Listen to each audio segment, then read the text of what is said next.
Ay, lulutuin eh. Ayan, gano'n lulutuin mo. What's up guys? Bumili ka rin? Bumili ka din? Yung mama kasi pumunta eh. Sabi ko, ako siya, marami lang. 200. Sa akin, lima lang yung pinayang. Yan.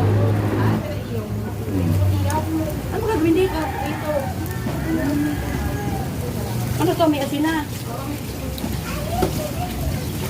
Prito pa pala. Aking pininaw ba? Ayun. Ako rin eh.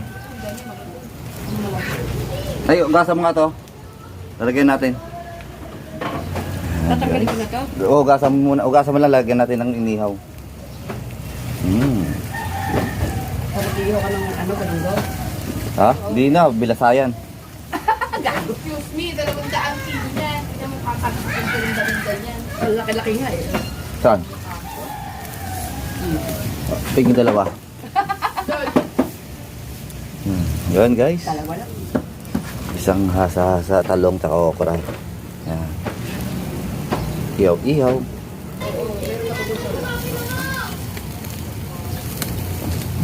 Yung mga ano natin, mga amo ko, tulad pa. Hindi pa nila pinapasok. Hindi pa pasok sila, Jobert? Ayaw nila tumama. Ewan ko, hindi ka papasok, ay papasok. Ayaw ko pakulong. Dapat nagpakulong ka sa ano. Pinakuloan ko na yan, 2 kulo. Yung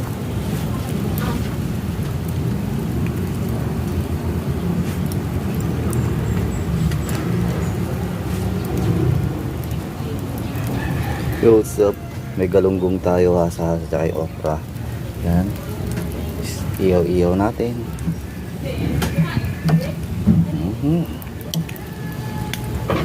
Yan. Para wala tayong pag-isda talaga sa Maynila, hindi na talaga sariwa. Yan. Crossing na talaga. Ang hirap na talaga ihawin. Pero pagkasagaan na lang natin, dahil gusto natin kumain ng inihaw.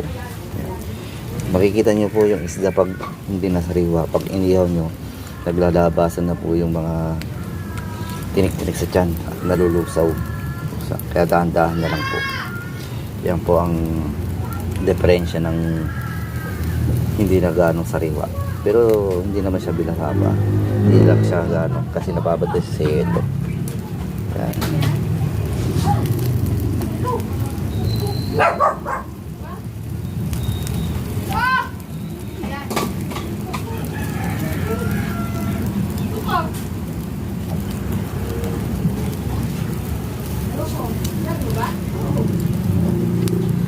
Dahan-dahan lang. napakadumi mo na, Tia!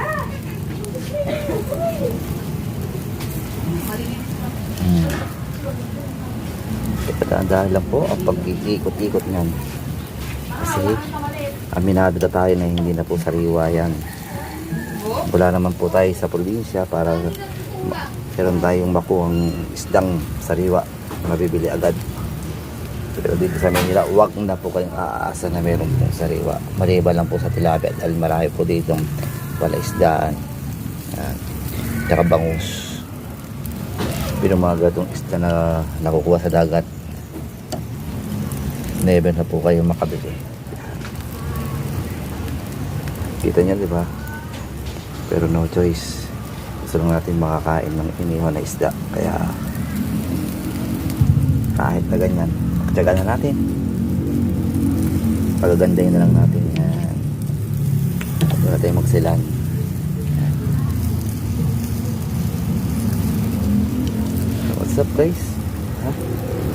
Sana gustuhan nyo aking content. Itong okra, the best po ito. Ha? Ayaw ko na ilaga. Total napiprito na rin ako. Kaya, ay nag-iyaw. Kaya iyaw na lang natin. Masarap po yung ihaw. Sabaw natin sa bagoong. Ayan guys, what's up? Bro, what's up guys? Bakit nga dito eh? What's up guys? Iyan po. Iyaw tayo ng saba. Dali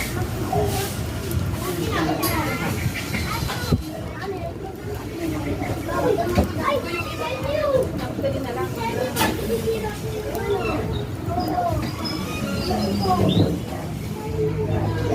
Hmm.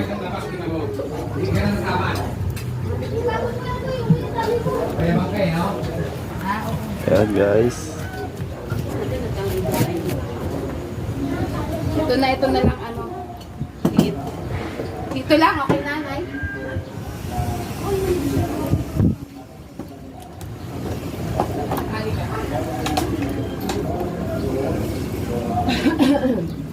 Saba po ay napakasarap po yan guys, sa pinakamagandang bisang mabisa sa mga nagda-diet yan, yung saba. Mabisang mabisa sa mga nagwo-workout yan, lalo ito pag inihaw na saba ay the best talagang. Yung potassium niya solid, pasok sa katawan. Yan po. Mas maganda po yan kaysa sa nilaga.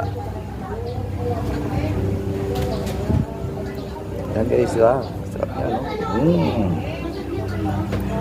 Inihaw na saba, the best. Yan, sarap yan. Akala nyo liempo yung inihaw, saba lang yan. Saba, the best. Uy, babad na natin dyan guys. Yan po ang inihaw na saba. What's up? Sarap yan, good for the head yan. Alden Richards. Ano sabi niya, no? Ni Clyde? Rechargeable. Alden Richards, rechargeable. Wow! Abs! Wow! Abs normal!